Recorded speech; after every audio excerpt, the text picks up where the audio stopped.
I'm Dana Denta, and you're watching FYI. Everyone has a favorite season, but when it comes to Mother Earth, she may just have a preference for spring, as people around the globe celebrate the sustenance she provides. Take a look at the city's annual celebration in her honor. Ann Arbor can call the Earth a friend with the many initiatives aimed towards making the planet strong for generations to come. What could be bad? What could a wind turbine do?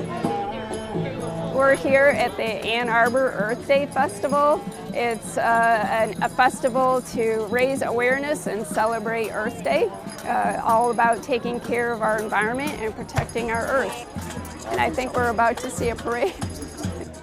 We are fortunate enough to live in Washtenaw County that has an enormous amount of environmental nonprofit organizations that work tirelessly day in and day out to help educate, to better our world. And so to celebrate Earth Day is to celebrate all the people that are working very hard to keep Earth the way it is, the way we want it to be, to have clean water, have clean air, to educate the youth. So today is our party. The party didn't disappoint with education, activities, and entertainment on the agenda. We have over 30 environmental nonprofits that are here talking about all of the work they do. What our organization, Citizens Climate Lobby, is trying to do to solve the problem. So we have a proposal that we advocate for putting a price on carbon. We did a couple little skits to illustrate how that would work and why that would help solve climate change. Joe Riley, he's our friend. He was just in his beginning stages, and he recorded his first children's CD in the Leslie House across the way with kids from camp. We only have one Earth, that we need to protect it so that our children and grandchildren have the same type of planet that we have, and that they can live the same kind of life that we have, where all of the resources are available and they have a livable climate. Just really important that we take care of the Earth because it's the only one that we have.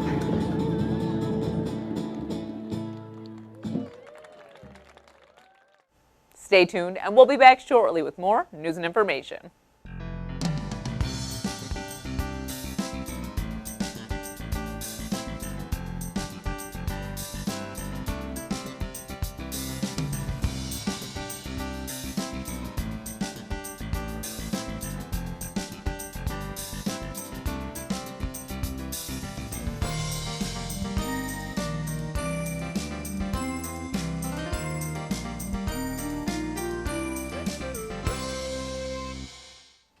A 100 years of helping is quite an accomplishment, and to commemorate their existence, the Rotary Club of Ann Arbor raised plenty of monies for their Centennial Playground.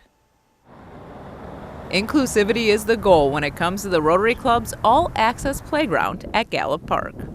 This is the groundbreaking for our Centennial Playground. This is a universal access playground and is really representing something that the Rotary Club decided several years ago.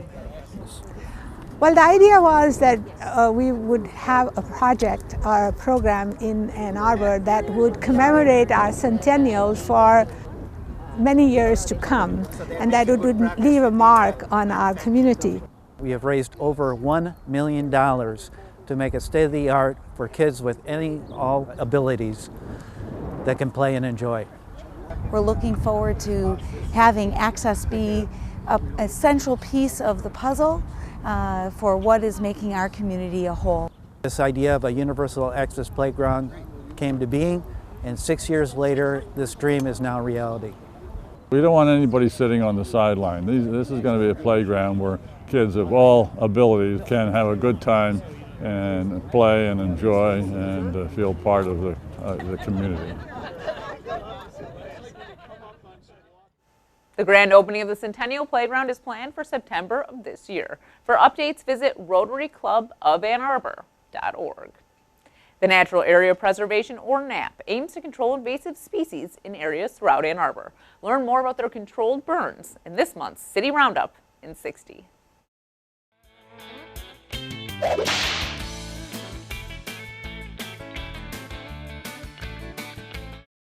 Hi, I'm David Borneman. I'm the Natural Area Preservation Manager for the City of Ann Arbor Parks Department. This is the 23rd spring that we've been out in these parks doing controlled burns or prescribed burns. The purpose is to identify the area that we want to burn, our burn unit, and completely surround that by some kind of a burn break. In this case, it's a trail where the leaves have been removed. So when we light the fire next to that trail, the fire can only go in one direction, back towards the center of the burn unit. There are trained staff and volunteers wearing these yellow Nomex uniforms that are fire resistant, hard hats, gloves, walkie-talkies to stay in touch. And if the fire should jump across the break, we've got water to put that out immediately. We're also trying to make sure none of the big logs or dead trees catch fire.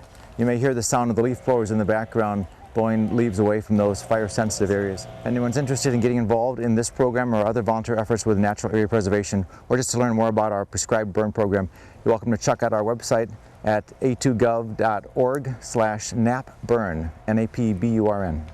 Thanks much. It's about to get heated at Riverside Art Center with high temps and family drama in August, Osage County. Relationships are tested as the Weston family gathers after the disappearance of their patriarch, Beverly.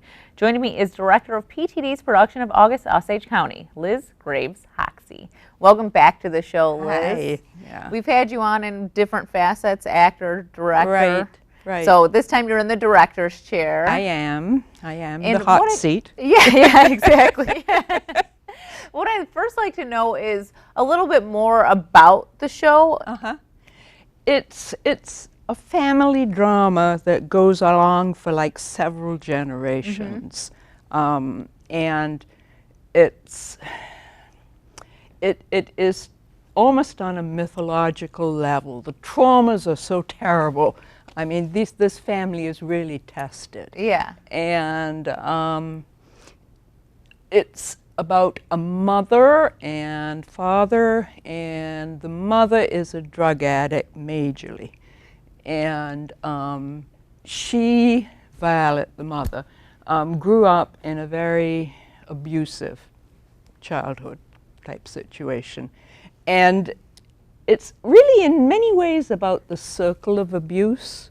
You know, you hand it on to your children by abusing them.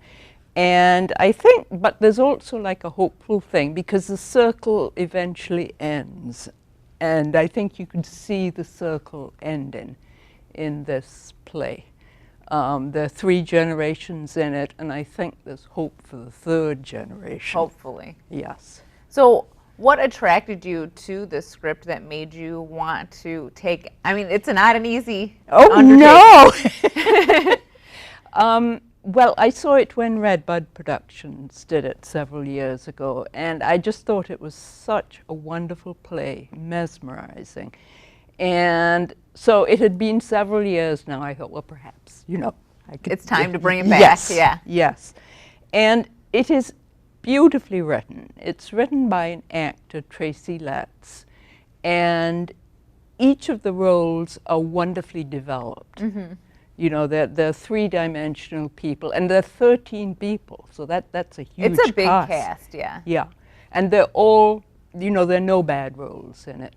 So it's sort of like an actor's dream play in a way because the roles are so good. And I both act and direct, so, you know, I think I respond to what I recognize as an actor's play. Yes. And just, it's also, even though there are 13 people and it's a long show, it's totally mesmerizing. It's extremely dramatic and extremely funny, both of which are wonderful features. Yes, I agree, because when I saw it originally, it is very long. And yes, it is. And you need to know that going into it, Yes. but the story is so well written that it doesn't bother you that you're there for that long. No, it really doesn't. And sort of at the end of it, I mean, it's not entirely an open ending. It comes to a close, but you do sort of wonder what's going to happen next. Yes. You know? Yeah. It's almost like watching your favorite TV show and kind of like it ends, you know, the series ends and you kind of imagine what happened to these characters after the fact. Right, right. So talk about what it's like, because I feel like maybe this is the biggest cast that you've had to direct. It is. So have there been challenges with that? Well, I have been so lucky. It's a wonderful, wonderful cast. And Were it a challenge in cost, then yes, there would have been challenges. But everyone is really, really nice and really cooperative and understands what it takes to put on a show. And it takes a lot, you know. And they've all bonded together and they all support each other. And so You couldn't ask for anything I more. couldn't. And from my point of view, you know, that kind of takes the challenge of managing a big cost away, kind of thing. So I'm lucky in that.